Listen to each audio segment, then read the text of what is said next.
Have you ever found yourself overwhelmed with too many commitments?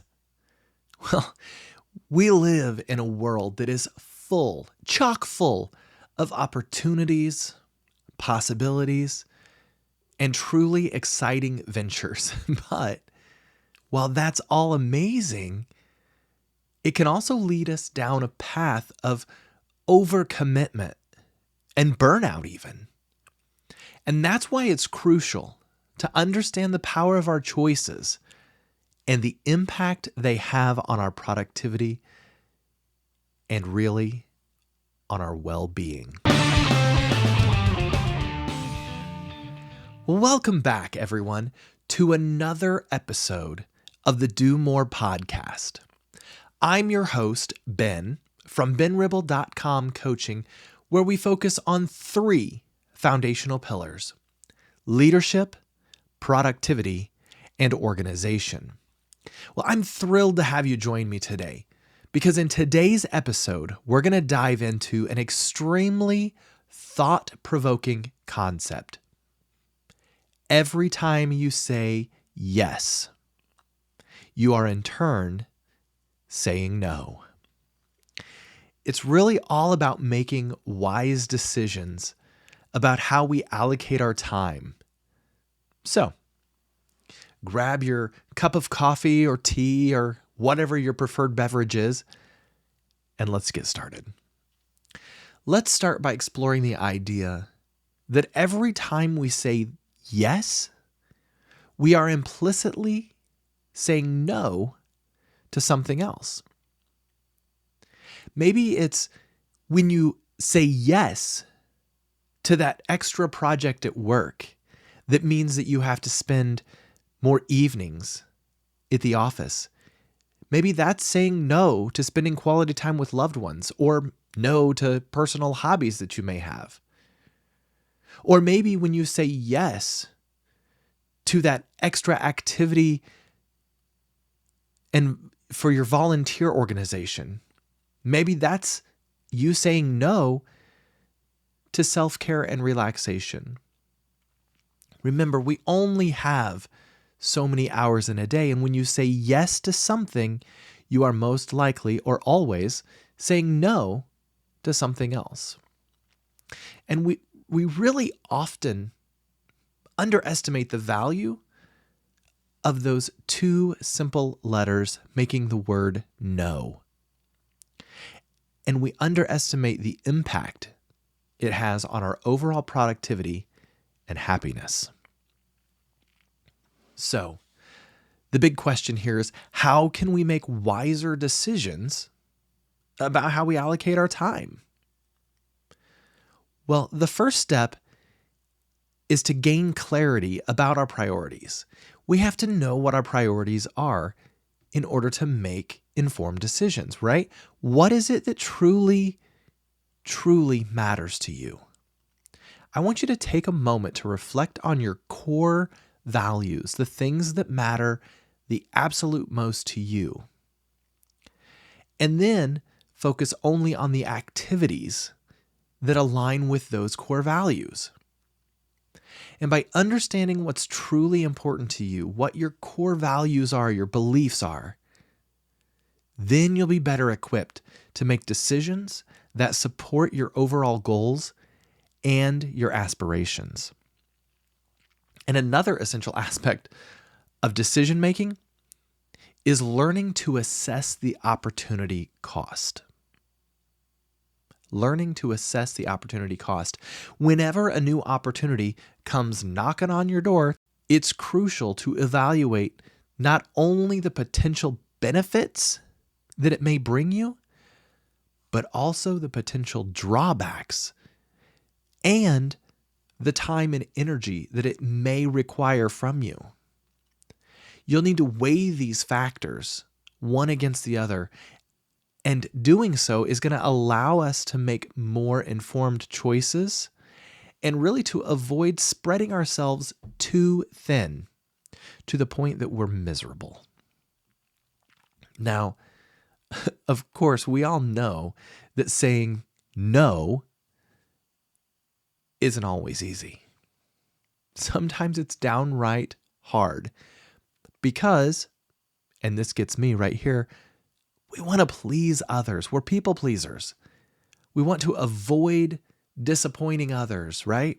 And we always strive to be seen as reliable and dependable. That's one of those things that innately I want people to come to me because I am reliable and I am dependable.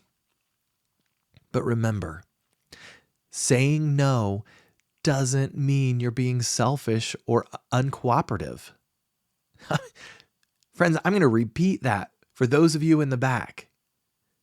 Saying no doesn't mean you're being selfish or uncooperative.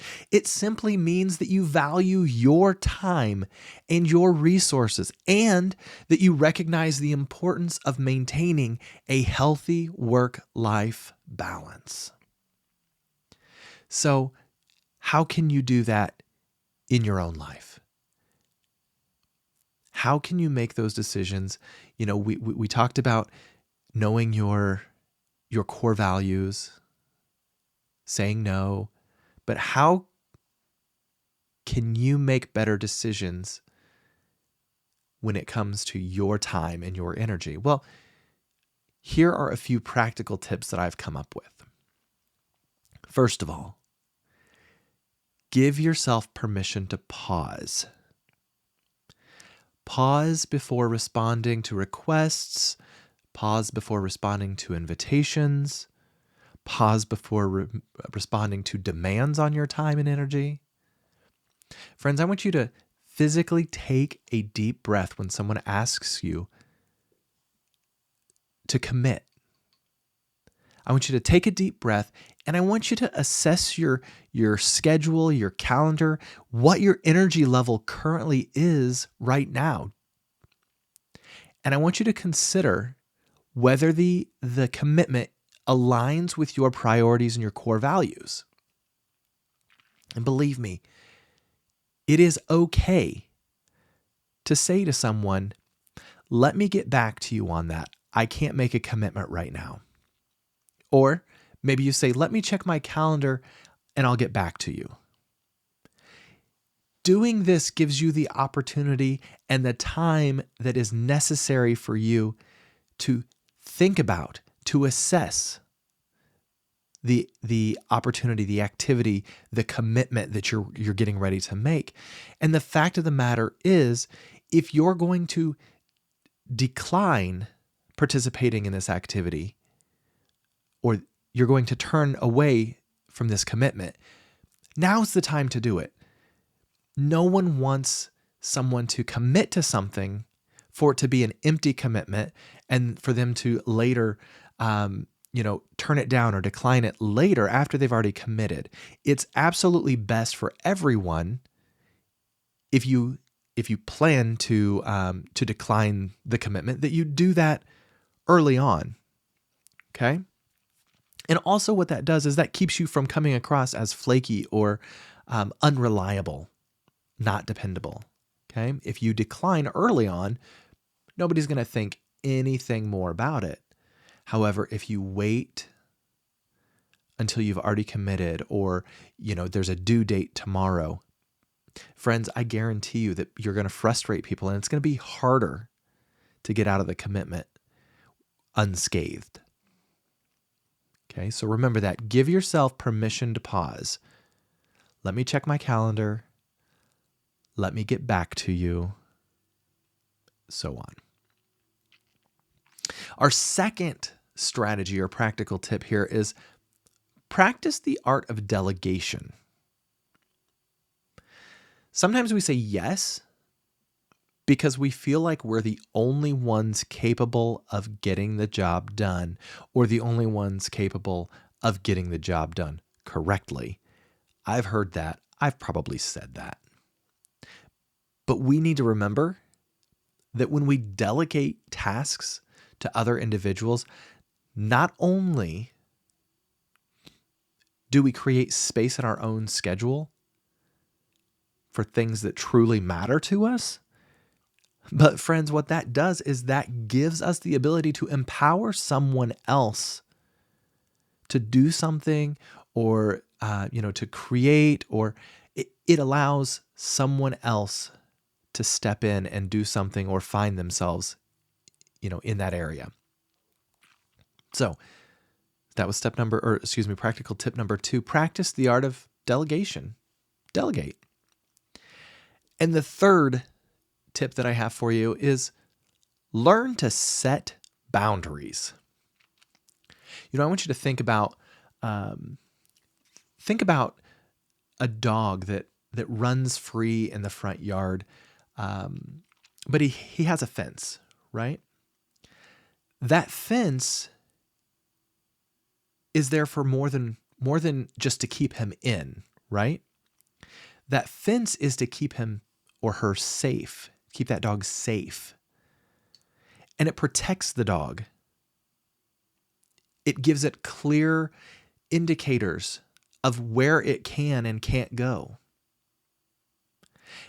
And the same thing happens when we establish clear boundaries to protect our time and our energy and our overall well-being. And it's important that you first know where those boundaries are in your life, on your time. Do you protect Sunday as a family day? Do you protect Sunday morning for church time? Do you have, dinner time at 6:00 with your family, and you insist on being there every day, every night at 6:00 so that you can have dinner with your family? Whatever it is, no judgment from me on what it is or what it isn't even. But we all have boundaries that need to be set so that it's clear for us and for those that we work with, our colleagues and so on, that they understand that we have limits on when they can place demands on our time, right? So make sure that you communicate those boundaries and those limits effectively. And again, I'm going to say it, don't be afraid to say no when it's necessary. When somebody requests something from you that is outside of your boundaries, don't be afraid to say no. If you feel it's necessary, you can explain to them, I'm sorry, I've set that time aside so that I can X, Y, Z, A, B, C, whatever it is. And remember, as I said before, it's better to say no up front than to stretch yourself too thin and potentially compromise the quality of work, or have someone think that you are not dependable or that you're flaky. We don't want those things. All right. Well, my fellow productivity enthusiasts, we've covered quite a bit in this episode where we've talked about every yes being a no. But the next time an opportunity arises, I want you to remember that. Remember that when you say yes, you are in turn saying no to something else, and weigh the value of the yes versus the no, the opportunity cost there. Okay? All right. Well, I hope you enjoyed today's episode of the Do More podcast. Remember, every time you say yes, you are in turn saying no to something else. I'm going to say it again and again and again because driving that home is important for all of us, that saying yes is in turn saying no to something else. And by making wise decisions about how you allocate your time, what your core values are, you can achieve greater productivity and fulfillment in both your personal life and your professional life. Now, friends, if you found this episode helpful, I want you to be sure that you subscribe to our podcast and leave us a review on whatever podcasting platform you're listening on. And don't forget to share this episode with your friends and colleagues, especially those who you know need to set some boundaries in their lives because they're always saying yes and never realizing the things they're saying no to. Thank you again for tuning in to the Do More podcast. Again, my name is Ben, and I'm your host and productivity coach. If you want to stay updated on what's going on with our coaching platform, jump over to benribble.com and fill out the simple form there. But all I'm asking you today, friends, is to join me next time on this podcast as we explore more strategies and tips to help you unlock your full potential. And until then, remember to make intentional choices and say yes to what truly matters. Stay productive, friends, and remember to make today a great day.